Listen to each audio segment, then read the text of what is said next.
Today we are going to discuss acute blood flow control in kidneys. The blood flow control, acute blood flow control in kidneys is a special situation and it needs to be discussed separately.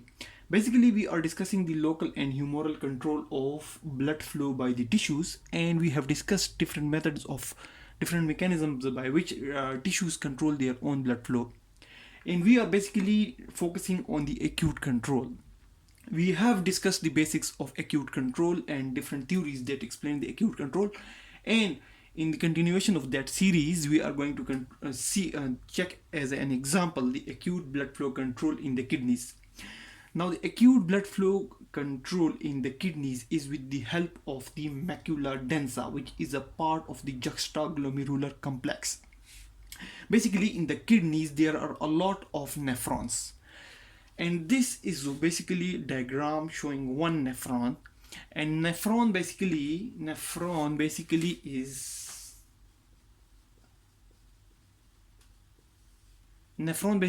the structural and functional unit of the kidney, which helps in the formation of urine. Normally, when all the nephrons in both the kidneys are combined and the amount of glomerular filtration rate, the GFR, is calculated, it's about 180 liters of fluid per day. Here we are seeing a single nephron, which has been enlarged to show the different parts. Here we see the blood comes into the nephron. It's the afferent arteriole, and here is the efferent arteriole. Afferent, and here we have the efferent. Blood comes in the afferent, and it gets the hydrostatic fluid from the blood goes into the glomerulus, and basically this fluid moves along this tubule. Here we have the proximal part of the tubule. Here we have the proximal part, and there we have a loop of Henle, and finally we have the distal part of the tubule. Along all the parts of these tubules, along the proximal part and the distal part, and then the collecting ducts, here there is absorption of different nutrients from the fluid that has been secreted here in the glomerulus, or filtered in the glomerulus. So the total amount of fluid that is filtered in the whole day is about 180 liters per day. When the filtration of all the nephrons in both the kidneys is combined, it's about 180 liters per day. Out of this 180 liters, about 178.5 is absorbed in these tubules back, and the rest of the 1.5 liter, about 1.5 liter, it is secreted or excreted as urine. So that's how the kidneys is helping in the formation of urine. Now, when the blood flow to the kidneys increase or decrease, the blood is basically coming to the nephron at the glomerulus with the help of these afferent and efferent arterioles, which are basically part of the tubuloglomerular feedback mechanism. So the tubuloglomerular feedback mechanism has two parts, the afferent part and the efferent part. Here this glomerulus has been cut like this, and it has been enlarged over here. So this is the glomerulus, which is shown here. Here the afferent and the efferent arterioles are shown. This is the afferent, this is the efferent, and it has been cut in this way. And here we have the distal tubule. This is the distal tubule. In the distal tubule, we have some specialized structure that is known as Juxtaglomerular Complex. The Juxtaglomerular Complex has two parts. One is the macula densa. This is the macula densa. And the macula densa is in the distal part of the nephron, in the distal tubule that is adjacent to the afferent and efferent arteriole. here we have the macula densa, and the juxtaglomerular cells, they are present in these arterioles, in the afferent and efferent arterioles. When the blood supply to these afferent and arterioles increase, when the blood pressure increase, there is more fluid filtration, and this filtration is detected with the help of macula densa. And this macula densa, it causes some signals which basically constrict the afferent arterioles. The signals constrict the afferent arterioles through different mechanisms, which basically leads to decreased blood supply or decreased filtration in the kidneys.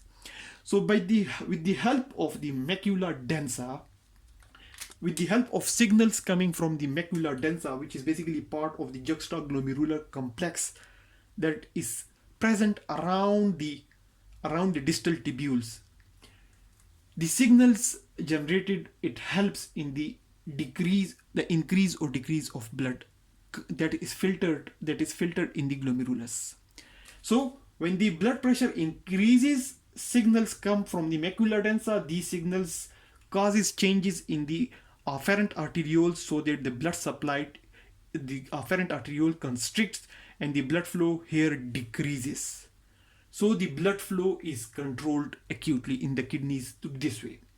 If the blood flow through the afferent arterioles decrease, if the blood flow decrease, then macula densa will lead to such signals which will open these afferent arterioles but will constrict these efferent arterioles. These signals will lead to increase blood flow, because here now the afferent arteriole has been dilated and the efferent has been constricted. So the blood flow, the filtration has been increased. So this is one example about the acute blood flow in the kidneys, and this is a specialized example in which the macula densa, which is part of the juxtaglomerular complex, it is helping by sensing the different amount of sodium and other electrolytes in the distal tubule. It leads to signals which increase the blood flow when it is low, and it decrease the blood flow when it is high. So it is acting in such a way so that the blood flow through each and every nephron of both the kidneys remains constant. So to summarize it again, the acute blood flow control in the kidneys is with the help of the tubuloglomerular feedback mechanism and the juxtaglomerular complex. The kidneys, basically the structural and functional part of the kidneys, the unit is the nephron, which consists of the glomerulus, the proximal tubule, the loop of Henle, and the distal tubule. The blood coming through the glomerulus enters with the help of afferent arteriole and leaves through the efferent arteriole, which are both part of tubuloglomerular feedback mechanism. The blood here is filtered, and the filtered fluid goes into the glomerulus and to the proximal and the distal tubule. And in the whole day, about 180 liters of fluid get filtered in both the kidneys. About 178.5 is reabsorbed, and about 1.5 is converted into the urine.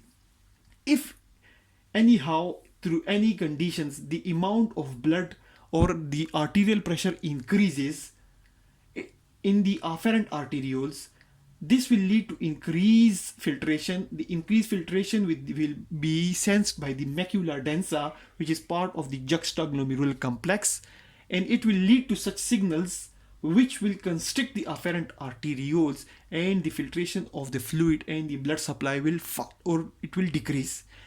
If the blood flow in the afferent arteriole is decreased, it will lead to decreased filtration of the fluid in the glomerulus, in the proximal and distal tubule, and this concentration, the changed concentration of the electrolytes in the fluid due to change blood flow will be sensed again by the macula densa, and it will lead to such signals which will lead to constriction of the efferent arterioles and dilation of the afferent arterioles, and the blood flow will increase. So with the help of the juxtaglomerular complex and tubuloglomerular feedback mechanism, the blood flow is controlled in the kidneys. So that's all about the acute blood flow control in kidneys. Thanks a lot for watching the video.